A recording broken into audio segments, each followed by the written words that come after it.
시간이 되었으므로 2022년 6월 21일 화요일 아침 예배를 시작하겠습니다. 다 같이 사도신경으로 우리의 신앙을 고백하겠습니다. 전능하사 천지를 만드신 하나님 아버지를 내가 믿사오며 그 외아들 우리 주 예수 그리스도를 믿사오니 이는 성령으로 잉태하사 동정녀 마리아에게 나시고 본디오 빌라도에게 고난을 받으사 십자가에 못 박혀 죽으시고 장사한 지 사흘 만에 죽은 자 가운데에서 다시 살아나시며 하늘에 오르사 전능하신 하나님 우편에 앉아 계시다가 저리로서 산 자와 죽은 자를 심판하러 오십니다. 성령을 믿사오며 거룩한 공예와 성도가 서로 교통하는 것과 죄를 사해 주시는 것과 몸이 다시 사는 것과 영원히 사는 것을 믿사옵나이다. 아멘. 거룩하시고 자비로우신 하나님 아버지, 하나님의 크신 사랑을 진심으로 감사드립니다. 오늘 우리에게 새로운 하루를 허락하셔서 예배로 하루를 열 수 있도록 도와주시는 은혜 감사합니다. 하나님, 예배드린 자로서 오늘 하루 그리스도의 평강 안에 거할 수 있도록 하시고 힘들고 지칠 때에 하나님 말씀을 붙잡고 천국을 소망하며 오늘을 이길 수 있도록 도와주시옵소서. 마귀가 유혹할 때에 하나님 말씀으로 물리칠 수 있도록 하시고 우리 구주 예수 그리스도의 은혜로 말미암아 우리가 영원한 생명을 얻었다는 사실을 기억하여 은혜로 유혹을 이길 수 있도록 도와주시옵소서. 하나님, 심신이 연약한 우리의 형제와 자매를 위해 기도합니다. 하나님 함께 하시고 인도하시사 저들에게 건강한 세포를 허락하여 주시고 저들이 말씀 안에서 다시 의의 열매를 맺을 수 있도록 저들의 삶을 선도하여 주시옵소서. 힘들고 지칠 때 하나님의 말씀을 기억하여서 포기하지 않고 끝까지 완주하여 일어설 수 있도록 은총하여 주시옵소서. 하나님, 우리 송석교회가 그리고 경천노회가 하나님 말씀 안에서 아름다운 열매 맺으며 사는 그런 공동체가 되기를 소원합니다. 하나님께서 함께 하시사 성령이 충만한 교회 공동체 될 수 있도록 하시고 그리고 타의 모범이 되는 그런 노회가 될 수 있도록 붙잡아 주시옵소서. 모든 말씀 예수 그리스도인 받들어 감사하며 기도드렸사옵나이다. 아멘. 하나님 말씀 보겠습니다. 하나님 말씀 히브리서 11장 29절 말씀입니다. 히브리서 11장 29절입니다. 신약성경 제성경으로 366쪽입니다. 믿음으로 그들은 홍해를 육지같이 건넜으나 애굽 사람들은 이것을 시험하다가 빠져 죽었으며. 아멘. 하나님 이 말씀을 들어 사용하여 주시옵소서. 예수님 이름으로 기도합니다. 아멘. 여러분들도 잘 아시는 것처럼 히브리서 11장은 믿음장으로 불려집니다. 믿음으로 시작해서 믿음으로 꽉 차 있는 말씀이 히브리서 11장인 것입니다. 우리의 믿음이 흔들릴 때 우리는 믿음이 무엇인지 생각해 볼 필요가 있습니다. 여러분 그렇지 않겠습니까? 믿음은 바라는 것들의 실상이요 보이지 않는 것들의 증거이니 곧 하나님께서 우리에게 약속하신 언약이 믿음인 것입니다. 내 믿음이 흔들린다고 말할 때 사실 그 표현은 어폐가 있습니다. 믿음은 우리 안에 있는 하나님의 언약이므로 하나님이 흔들리지 않는 한 우리의 믿음은 흔들리지 않습니다. 그럼 뭐가 흔들리는 것일까? 흔들리는 것은 내 마음이 흔들리는 것이지 믿음이 흔들리는 것이 아닙니다. 다시 말해서 믿음을 바라보는 내 시선과 내 의지가 흔들리는 것이지 그 표대는 변하지 않고 그 자리에 그대로 꽂혀 있는 것입니다. 마치 술 취한 사람이 길을 걸으면서 길바닥이 출렁거린다고 말하는 것과 같은 것입니다. 오늘은 히브리서 11장 말씀 중에서 29절 말씀만 보도록 하겠습니다. 다른 구절은 개인의 믿음을 말하고 있으나 29절은 어떻습니까? 단체의 믿음을 말씀하고 있는 것이 특징입니다. 개인의 믿음이란 아브라함의 믿음이요, 이삭과 야곱과 요셉과 모세의 믿음이지만 29절에서 말씀하는 믿음의 대상은 개인이 아니라 이스라엘 백성 전체의 믿음을 가리키는 것입니다. 지금 이 시점에서 이 말씀이 우리에게 주는 교훈이 매우 크다 하겠습니다. 개인의 믿음에서 전체의 믿음으로 나아가는 것도 좋지만 전체의 믿음에서 개인의 믿음을 생각하는 것이 현 시국상 필요하다는 생각을 하게 됩니다. 부디 하나님께서 주시는 은혜의 메시지를 마음에 새기시기를 소원합니다.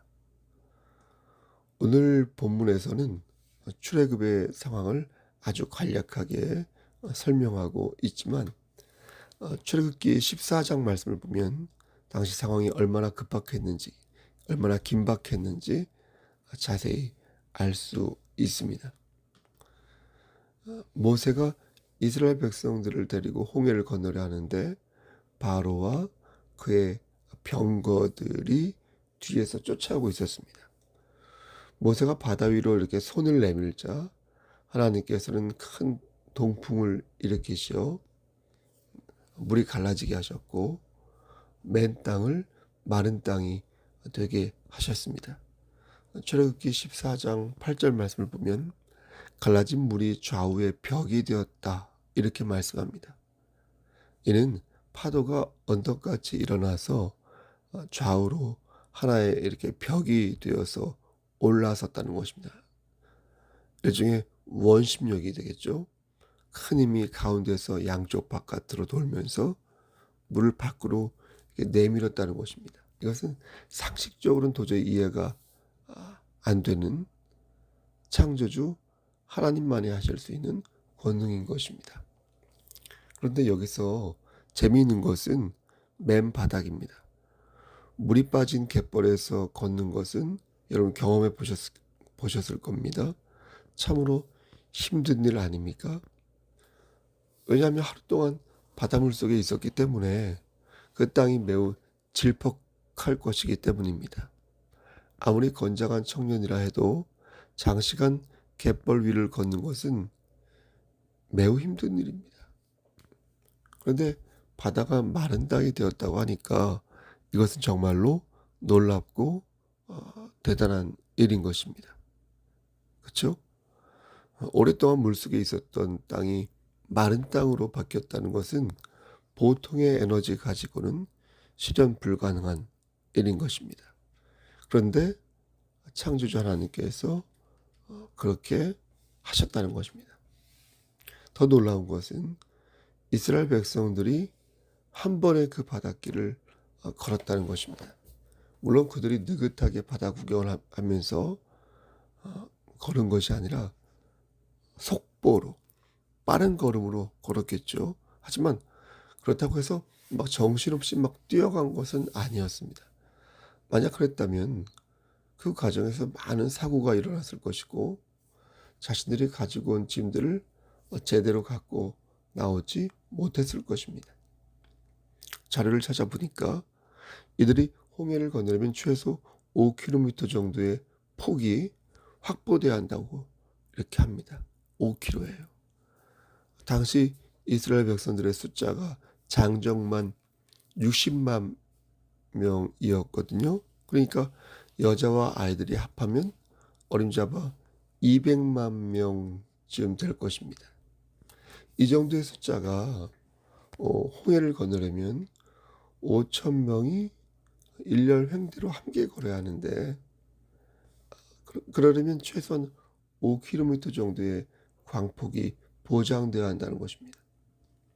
머릿속에 그림이 그려지십니까? 하나님께서는 큰 동풍을 이용하여 홍해를 가르시고 나아가 강한 바람으로 질퍽한 땅을 마르게 하시고 더 크고 센 힘으로 최소 5km 이상의 공간을 확보케 하여서 이스라엘 백성들이 안전하게 바다를 건널 수 있도록 역사하셨습니다. 여러분 그뿐만이 아닙니다. 하나님께서는 불과 구름 기둥 가운데 애국 군대를 가두시고 그들을 어지럽게 만드셨습니다. 그리고 그들의 병거 바퀴를 벗겨서 달리기 어렵게 만드셔서 이스라엘 백성들이 홍해를 무사히 건널 수 있도록 역사하셨습니다. 오늘 본문을 보면 이스라엘 백성들은 믿음으로 홍해를 건넜다. 이것을 알 수 있습니다. 그렇죠? 모세의 명령에 순종하여 홍해를 건넜지만 그 중심에는 하나님의 역사하심이 있었던 겁니다. 그러니까 보세요. 모세와 믿음을 함께 나누며 홍해를 건넜다는 것입니다. 그런데 정말 그들에게 믿음이 있었던 것일까요? 이스라엘 백성들의 믿음이 대단하여서 그 믿음으로 정말 홍해를 건널 수 있었던 것일까요? 여러분 그렇게 생각하십니까? 그들은 홍해를 건너기 전에 하나님이 내리신 10가지 재앙을 지켜본 사람들이었습니다. 경험해 본 사람들이었습니다. 광야를 건널 때도 구름 기둥과 불 기둥이 자신들을 지키고 있음을 체험한 사람들이었습니다. 하지만 그들이 홍해 앞에 섰을 때는 그들이 과연 하나님의 역사하심을 체험한 사람들인가 싶을 정도로 뜻밖의 모습을 보여주었습니다. 의외의 모습을 보여주었습니다. 그것은 믿음을 가진 자의 모습이 아니었다는 것입니다. 그들은 모세를 향하여 이렇게 말했습니다. 출애굽기 14장 11절 말씀에 우리가 죽을 곳이 없어서 당신이 우리를 이끌어내어 이 광야에서 죽게 하느냐? 응? 어찌하여 당신이 우리를 애굽에서 이끌어내어 우리에게 이같이 하느냐? 그들은 모세에게 항의하였습니다. 우리를 내버려 두라. 우리가 애굽 사람을 섬길 것이라 하지 않았느냐? 애굽 사람을 섬기다 죽는 것이 광야에서 죽는 것보다 낫다. 그러니 우리를 냅둬라. 그들은 주의 종에게 해서는 안 될 말까지 하였습니다. 모세 입장에서도 사실 그들은 참으로 귀찮은 존재였을 것 같습니다. 그런데 그들은 막무가내로 시답지 않은 말을 하며 주의 종의 마음을 아프게 한 것입니다. 오늘 본문에는 간단하게 그들이 믿음으로 홍해를 건넜다라고 말하지만 사실 그 사이에는 많은 갈등이 있었고요. 그들의 믿음 또한 상당히 문제가 많아서요. 참으로 심각한 지경에 있었던 자들이 바로 이스라엘 백성들이었던 것입니다. 저들의 연약한 믿음은 신약 시대에도 이어집니다. 요한복음 8장 31절 이하의 말씀을 보면 예수님과 유대인들이 대화를 나누는 그런 대목이 나옵니다. 유대인들은 예수님의 말씀을 듣고 화가 머리끝까지 났고 이에 돌을 들어 예수님을 쳐서 죽일 생각을 합니다. 이때 예수님께서 그들에게 말씀하시기를 너희는 진정 아브라함의 자손이 아니라 마귀의 자손이다 라고 말씀하셨습니다. 너희가 진정 아브라함의 자손이고 하나님의 자손이라면 날 이렇게 대하지 않았을 것이다 말씀하시며 그들의 믿음이 진정한 믿음이 아니라고 일갈하셨습니다. 그러면서 말씀하시기를 진정한 믿음은 믿음 안에 머무는 것이지 믿음을 거쳐 나가는 것이 아니다 라고 말씀하십니다. 그러니까 이스라엘 백성들은 진정한 믿음을 가진 자가 아니었다는 것입니다. 예수님께서는 또 이렇게 말씀하셨습니다. 너희가 내 말에 거할 때에 너희는 참 제자가 될 것이다. 너희가 내 말 속에서 숨을 쉬고 잠을 자고 밥을 먹을 때 너희는 나의 진정한 참 제자가 될 것이다. 그래서 진리를 알게 될 것이며 그래서 진리 안에서 진정한 자유를 누리게 될 것이다. 여러분, 이스라엘 백성들의 믿음을 천천히 이렇게 살펴보시기 바랍니다. 그들은 믿음으로 홍해를 건넜지만 그들의 믿음은 많은 부분에서 문제가 많았습니다. 저는 우리의 믿음이 이스라엘 백성들의 믿음과 상당 부분 닮았다고 생각합니다. 부족하거나 변절되거나 하여서 하나님의 말씀에 거주하기보다 너무 자주 외박을 일삼는 그런 삶을 살다가 많다고 생각합니다. 사랑하는 성도 여러분, 그렇다면 어떻게 해야 할까요? 이렇게 살다가 낙오자가 되어야 할까요? 하나님께서는 다행히 우리에게 이러한 말씀을 하셨습니다. 완벽한 믿음만이 믿음이 아니다.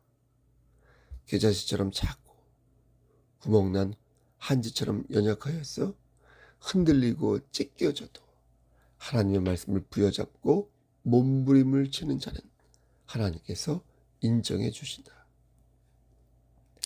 사랑하는 우리 성석교회 성도 여러분, 그러므로 우리는 이렇게 물어야 할 것입니다. 첫째, 나의 믿음은 지금, 현재, 진실한가?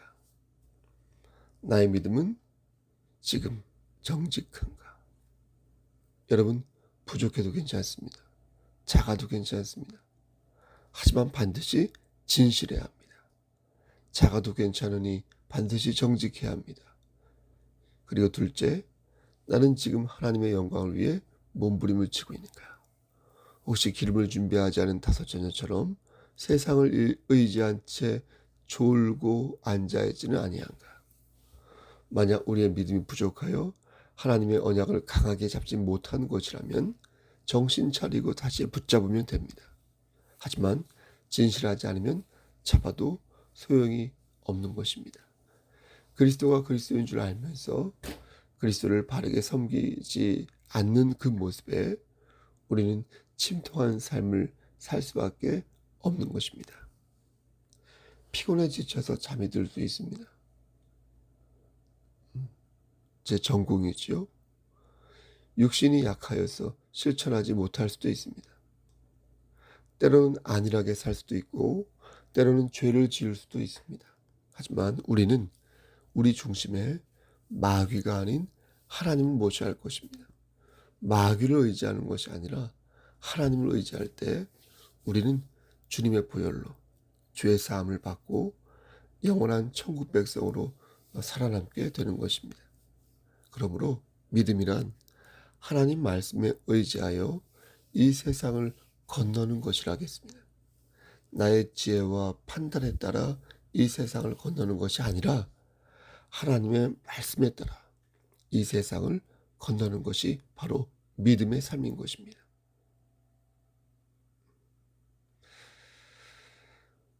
여러분, 니고데모 있죠? 니고데모는 어땠습니까? 니고데모는 바리새인이었습니다. 그는 하지만 다른 바리새인들과 달랐습니다. 그는 정말로 존재에 대한 강한 회의를 품고 있었고 그 물음에 대한 답을 예수님께서 주실 것이라 믿었습니다. 하지만 그는 용기가 없었습니다. 그래서 다른 이들이 볼 수 없도록 밤에만 예수를 찾아와 어떻게 해야 천국에 갈 수 있고 어떻게 해야 자궁 속으로 들어갈 수 있는지 다시 태어날 수 있는지 물었습니다. 예수님께서는 그에게 육신이 아니라 영혼이 재탄생하는 것이라고 말해 주었고 그때 하신 말씀이 정말 유명한 성경 말씀 중 하나인 하나님이 세상을 이처럼 사랑하사 독생자를 주셨으니 이는 그를 믿는 자마다 멸망하지 않고 영생을 얻게 하려 하심이라. 바로 이 말씀입니다. 니고데모는 늘 조심스럽게 예수를 섬겼습니다. 하지만 그는 믿음을 지키는 데 있어서는 단호했습니다. 바리새인들이 예수님을 체포하려 했을 때 니고데모는 요한복음 7장 51절에서 우리 율법은 사람의 말을 듣고 그 행한 것을 알기 전에 심판하느냐? 라고 말하면서 소위 무죄 추정의 원칙을 말했고, 예수님이 처형되고 난 뒤에도 니고데모는 아리마대 요셉과 함께 예수님의 시신을 매장하였습니다. 조심스럽지만 결정적인 순간에는 단호하였던 그의 모습을 보면서 저는 세상 속에서 교회가 취해야 할 입장을 살피게 되는 것입니다. 오늘날 이 민족을 생각해 봅니다. 지금 우리는 어떻습니까? 정말로 10가지 재앙이 그러하였고, 노아의 홍수가 그러하였고, 욥의 고난이 그러하였고, 아마샤의 타락이 그러하였던 것처럼 지금도 그러하고 있지 않습니까? 베드로의 기복이 그러하였고, 도마의 의심이 그러하였으며, 유대인들에게 40에서 하나가만 매를 5번이나 맞고, 3번 태장으로 맞고, 1번 돌로 맞고, 3번 파선하고 일주야 깊은 바다에서 지낸 사도 바울의 삶이 그러하였고, 레퍼토리만 다를 뿐 모두 다 있어왔던 희로애락의 고난과 재앙을 경험하고 있지 않습니까? 그때마다 우리 신앙의 선조들은 어떻게 행동하였습니까? 저는 이스라엘 백성들의 모습에서 그 답을 찾을 수 있다고 생각합니다. 그들이 광야에서 누구를 의지하며 살았는지 지켜보면서 광야 같은 오늘날의 삶을, 우리의 삶을 생각해 봐야 한다고 생각합니다. 이스라엘 백성들의 의지는 결코 대단하지 않았습니다. 그들은 작고 연약한 공동체였으며 변덕이 죽을 듯 조변 섞게 하는 그런 사람들이었습니다. 심지어 그들은 예수님에게 마귀의 자식이란 소리까지 듣던 자였습니다. 하지만 여러분, 그들은 일말의 믿음을 보여주었습니다. 겨자씨만한 믿음을 보여주었습니다. 그리고 그 작은 믿음으로 홍해를 건널 수 있었습니다. 사랑하는 성석교회 성도 여러분, 믿음은 하나님께서 우리에게 주신 언약입니다. 그 언약은 예수 그리스도이시며, 우리가 그 언약을 의지하고 그분의 은혜를 마음으로 믿을 때 우리 안에 겨자씨만한 믿음이 생겨나는 줄 믿으시기를 소원합니다. 중요한 것은 뭐라고요? 중요한 것은 진심입니다. 진심. 제가 자주 하는 예로 참기름병에 참기름이 한 방울만 있어도 그게 진짜 참기름인 것처럼, 아무리 꽉 찼어도 그게 들기름이요 맹물이라면 참기름이라고 말할 수 없는 것입니다. 이스라엘 백성들이 힘들다고 모세에게 소리쳤을 때 모세는 그들에게 이렇게 말했습니다. 두려워 말라. 가만히 있어서 기다려라. 여호와께서 오늘 너희를 위하여 행하시는 구원을 보라. 저도 감히 모세의 마음으로 여러분들에게 권면합니다. 여러분, 두려워하지 마시고 견디시기를 바랍니다. 여러분, 그 자리에서 일어나 하나님께 나와 하나님께 모든 근심과 걱정을 맡기시길 바랍니다. 그리고 하나님께서 행하시는 구원을 지켜보시길 바랍니다. 여러분을 위하여 행하시는 구원을 보시고 여러분 안에 있는 겨자씨만한 믿음을 끝까지 놓치지 마시길 바랍니다. 여러분, 작은 믿음이라도 믿음입니다. 작은 촛불이라도 촛불입니다. 누구든지 지혜가 부족하거든 모든 사람에게 후히 주시고 꾸짖지 아니하시는 하나님께 구하라. 그리하면 주시리라. 모든 사람이 아브라함이 될 수는 없습니다. 하지만 우리는 반드시 예수님의 제자가 되어야 할 것입니다. 주께서 주신 진리를 알고 진리 안에서 진정한 자유로움을 누려야 할 것입니다. 작은 믿음까지도 끝까지 지켜봐 주시는 하나님께서 이 나라와 우리 교회 공동체와 여러분의 삶을 지켜주시기를 주님의 이름 받들어 간절히 축원합니다. 아멘. 이제는 우리를 죄에서 구속하여 주신 우리 구주 예수 그리스도의 은혜와 아버지 하나님의 만극하신 그 사랑하심과 성령님의 교통하시고 인도하시는 모든 역사하심이 하나님 말씀 안에서 그 작은 믿음이라도 잘 견지하고 지켜나가서 하나님을 기쁘시게 하는 삶을 살기를 소원하는 여기 모인 성도와 그들의 가정과 이 재단과 이 나라 위에 세세토록 함께 계실지어다. 아멘. 예배를 마쳤습니다. 오늘은 화요일인데 무슨 일이 있으면 저한테 연락 주시고요. 중보 기도할 거 있으면 말씀해 주시기 바랍니다. 저는 피로가 좀 쌓여서 피로를 풀고 싶은데 또 해야 할 일들이 계속해서 밀려 있어서 또 그 일을 하고 있는 중에 있습니다. 저를 위해서도 기도해 주시면 감사하겠습니다. 여러분 오늘 하루도 힘찬 하루 되십시오. 샬롬.